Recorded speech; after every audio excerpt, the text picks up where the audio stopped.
नमस्कार दोस्तों। आज हम बात करेंगे एक टॉपिक पुस्तक पालन व लेखांकन में अंतर, difference between book keeping and accounting. तो इन दोनों में क्या डिफरेंस हैं, इसको समझने वाले हैं। ये वीडियो आपके लिए हेल्पफुल बनने वाला है। वीडियो अच्छा लगे तो लाइक और शेयर करना है। चैनल अभी तक सब्सक्राइब नहीं किया है तो सब्सक्राइब करके बेल आइकन प्रेस करना है ताकि आने वाले वीडियो की नोटिफिकेशन आपको मिल जाए। बात करते हैं पुस्तक पालन और लेखांकन में क्या अंतर है। तो पुस्तक पालन एवं लेखांकन दोनों ही लेखा शास्त्र के महत्वपूर्ण घटक हैं और पुस्तक पालन में व्यापारिक लेन देनों को लेखा पुस्तकों में दर्ज किया जाता है और ये लेखांकन की पहली पीढ़ी होती है। यह कार्य समाप्त होने के बाद लेखांकन प्रारंभ होता है। अब देखते हैं दोनों में क्या डिफरेंस होता है। तो लेखांकन में तो क्या पुस्तक पालन क्या होता है, व्यापारिक लेन देन होते हैं, उनको लेखांक पुस्तकों में दर्ज किया जाता है। मतलब लेखांकन की ये पहली सीढ़ी है। प्रथम बार जब कोई ट्रांजैक्शन होगा तो उसकी सबसे पहले जो एंट्री की जाएगी वो किस में की जाएगी, वो की जाएगी बुक कीपिंग में, और उसके बाद लेखांकन प्रारंभ माना जाता है। यानी कि अकाउंटिंग स्टार्ट हो जाती है। जहाँ से बुक कीपिंग का समाप्त होता है वहीं से अकाउंटिंग स्टार्ट हो जाती है। ठीक है, तो आइए डिस्कस करते हैं इनके अंतरों में, डिफरेंस में क्या डिफरेंस है दोनों के बीच में। जैसा कि पहला आपने यह लेखांकन की पहली सीढ़ी है, तो यह लेखांकन की पहली सीढ़ी है और यह लेखांकन की द्वितीय सीढ़ी है। ठीक है, तो पहली सीढ़ी किसे कहा जाता है, बुक कीपिंग को, लेखा शास्त्र की यानी कि अकाउंटिंग की पहली सीढ़ी किसे माना जाता है, पुस्तक पालन को।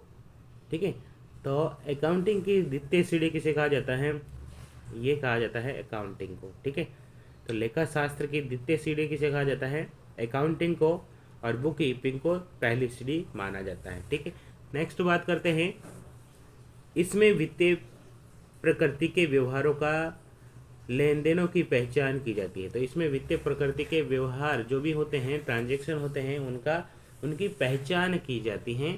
जबकि इसमें उनका वर्गीकरण, इसमें वर्गीकृत लेन देनों का सारांश तैयार किया जाता है। वर्गीकृत लेन देनों का क्या किया जाता है, सारांश तैयार किया जाता है और इसमें लेन देनों की पहचान की जाती है। नेक्स्ट बात करते हैं थर्ड पॉइंट के बारे में। पहचान किए गए लेन देनों को मौद्रिक मूल्यांकन करने के बाद पुस्तकों में दर्ज किया जाता है। जब कोई ट्रांजैक्शन होता है तो हम पहचान करेंगे सबसे पहले कि ये मौद्रिक व्यवहारों का लेखा है या नहीं है। ठीक है, मौद्रिक का लेखा है या सामाजिक लेखा है। ठीक है, तो हम डिस्कस करते हैं, उनको पहचानते हैं, उनको समझते हैं और उसके बाद हमें पता चलता है कि ये मौद्रिक लेन देनों का लेखांकन है। उसकी पहचान कर ली, अब उसको मुख्य पुस्तकों में दर्ज किया जाता है। ठीक है, तो पुस्तक पालन में उसको दर्ज किया जाता है। जबकि वर्गीकृत लेन देनों का विश्लेषण किया जाकर व्यापारिक परिणामों को जानने के लिए लाभ हानि खाता, profit and loss account and balance sheet बनाई जाती है। ठीक है, जब हमें इसके वर्गीकृत कर लेंगे, सबसे पहले तो इसमें पुस्तक पालन में क्या होगा, पुस्तक पालन पहली सीढ़ी है, व्यापारिक लेन देनों की पहचान की जाती है। मौद्रिक लेन देनों की पहचान करने के बाद उसका पुस्तकों में दर्ज किया जाता है। ठीक है, और दर्ज करने के बाद उस पुस्तकों में लिख दिया जाता है, उस जो लेन देन होते हैं, जो ट्रांजेक्शन होते हैं, उसको लिख दिया जाता है। जबकि लेखांकन में क्या होता है, जो लेन देन मौद्रिक व्यवहार के लेन देन हैं उनका वर्गीकृत पहले ही किया जा चुका होता है। अब उसको वर्गीकृत जो लेखा पहले किया जा चुका है, उस लेखा का वर्गीकरण किया जाता है, उसका सारांश तैयार किया जाता है।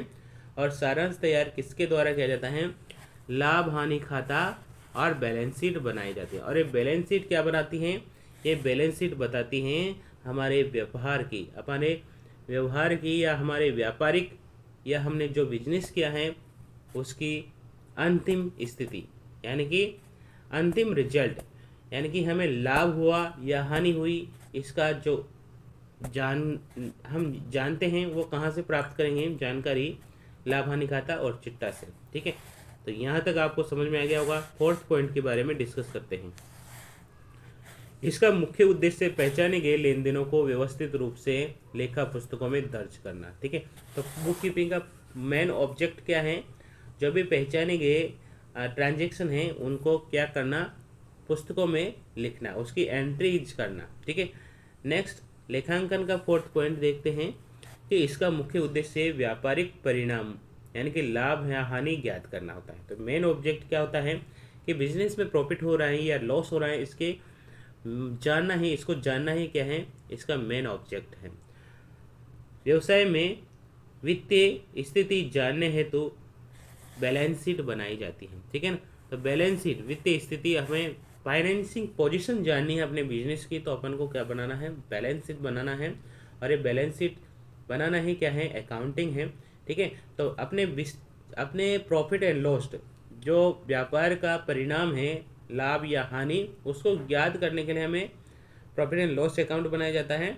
जबकि अपने बिजनेस की फाइनेंसिंग स्थिति पोजीशन जानने के लिए हमें बैलेंस शीट बनानी पड़ती है।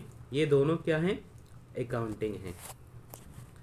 नेक्स्ट हम बात करते हैं पांचवें पॉइंट की। फिफ्थ पॉइंट में है अपने पास में, यह एक सामान्य पढ़ा लिखा व्यक्ति जिसे लेखांकन का थोड़ा ज्ञान हो वो कर सकता है। ठीक है, थोड़ा बहुत ज्ञान हो करने वाला व्यक्ति भी इस कार्य को कर सकता है। मतलब पुस्तक पालन, पुस्तकें रखने का काम कम पढ़ा लिखा व्यक्ति भी कर सकता है। लेकिन अकाउंटिंग करनी है तो ये अपेक्षाकृत अधिक योग्य और अनुभवी व्यक्ति ही अकाउंटिंग कर सकता है। ठीक है, तो अकाउंटिंग करने के लिए उसे पढ़ा लिखा होना चाहिए, बीकॉम, बीए, सीए, सीएस ऐसी डिग्री प्राप्त करनी चाहिए ताकि उनको अनुभव हो, और अनुभवी व्यक्ति ही अकाउंटिंग कर सकता है। ठीक है, तो अकाउंटिंग फॉलो कभी तभी कर पाएगा जब वो सारे उससे रिलेटेड जो भी फंडामेंटल राइट्स हैं, ठीक है, उसके जो स्टैंडर्ड हैं, अकाउंटिंग स्टैंडर्ड हैं, उनकी नॉलेज होना जरूरी है, तभी वो अकाउंटिंग कर पाएगा। ठीक है, तो अकाउंटिंग के लिए उसे एक अपेक्षाकृत अधिक योग्य व्यक्ति होना चाहिए। एक लेखाकार अकाउंटेंट हो सकता है। ठीक है, तो ये हो सकता है, जबकि पुस्तक पालन कम पढ़ा लिखा व्यक्ति भी आसानी से कर पाता है। ठीक है, एक मेंटेनेंस व्यक्ति जो कम पढ़ा लिखा व्यक्ति है वो पुस्तकें आराम से लिख सकता है। जैसे मान लीजिए एक दुकानदार हैं, अब दुकानदार ज़्यादा पढ़ा लिखा व्यक्ति नहीं है, लेकिन वो पुस्तक में लिख देगा, भाई इसने इतना उधार लिया है, इसने उतना उधार लिया है, इस पर इतना बकाया है, आराम से कर देता है। लेकिन जब अकाउंटिंग बनाई जाती है, बैलेंस शीट बनाई जाती है, प्रॉफिट एंड लॉस बनाया जाता है, तो उसको सारी जानकारी प्राप्त होना चाहिए, सारी जानकारी उसे होनी चाहिए कि कौन सी अकाउंटिंग में कौन सी मद कौन से पक्ष में आनी है, कौन से पक्ष में नहीं आनी है, और कौन से डेबिट करना है या क्रेडिट करना है, इसकी नॉलेज होनी चाहिए। तभी जाके वो उस जो अकाउंटिंग है उसको कर पाता है। ठीक है, तो पुस्तक पालन में कोई व्यक्ति कम पढ़ा लिखा व्यक्ति भी आराम से कर लेता है, जबकि अपेक्षाकृत अनुभवी व्यक्ति और अधिक पढ़ा लिखा व्यक्ति या लेखाकार ही इस कार्य को कर पाता है जो अकाउंटिंग का कार्य है। ठीक है, अब नेक्स्ट 6 पॉइंट के बारे में समझते हैं। एक सामान्य रूटीन का कार्य है जिसमें विशेष ज्ञान की आवश्यकता नहीं है। अब एक बार किसी ने जो कार्य कर लिया है, बार बार वही रिपीट करना है तो आराम से कोई भी व्यक्ति कर सकता है। ठीक है, कम पढ़ा लिखा व्यक्ति भी आराम से कर पाएगा। एक बार उसे कार्य बता दिया तो दोबारा वही कार्य करना है तो आराम से बार बार वही रिपीटेशन होता रहेगा। ठीक है, एक रूटीन में कार्य होता रहेगा, सामान्य कार्य होता रहेगा, तो उससे ज़्यादा दिक्कत नहीं आएगी। ठीक है, लेकिन यह एक विश्लेषणात्मक कार्य है, इसमें विश्लेषणात्मक कार्य प्रक्रिया है, इसमें विशेष ज्ञान की आवश्यकता होती है। ठीक है, इसमें पूरी नॉलेज होनी चाहिए कि कैसे डेबिट कैसे क्रेडिट का टोटल करना है, कौन कौन सी मदें डेबिट होगी, कौन सी क्रेडिट होगी, कौन सा एसेट्स पक्ष में आता है, कौन सा लाइबिलिटी पक्ष में आता है, कौन सी लाइबिलिटीज़ हैं, कौन सी एसेट्स हैं। ठीक है, उसके टोटल के बाद हमें नेट प्रॉफिट कैसे निकालना है, ये सारी नॉलेज होनी चाहिए। ठीक है, जबकि जो पुस्तक पालन है उसमें एक रूटीन का कार्य है, तो सामान्य कार्य है, उसमें ज़्यादा विशेष ज्ञान की आवश्यकता नहीं होती है। लास्ट हम देखते हैं 7th नंबर का जो अंतर है वो देखते हैं। ये लेखांकन का आधार है, बिल्कुल ये लेखांकन का आधार है और लेखांकन इस पर निर्भर करता है। ठीक है, ये बहुत ही महत्वपूर्ण पॉइंट है और यहाँ से परीक्षा में पूछा जाता है। अब पुस्तक पालन में जो हमने जनरल एंट्रीज की हैं, पुस्तक पालन में हमने कुछ एंटर किया है, उसके लिए हमें ये कार्य करना चाहिए। ठीक है, और लेखांकन में पुस्तक पालन में कार्य समाप्त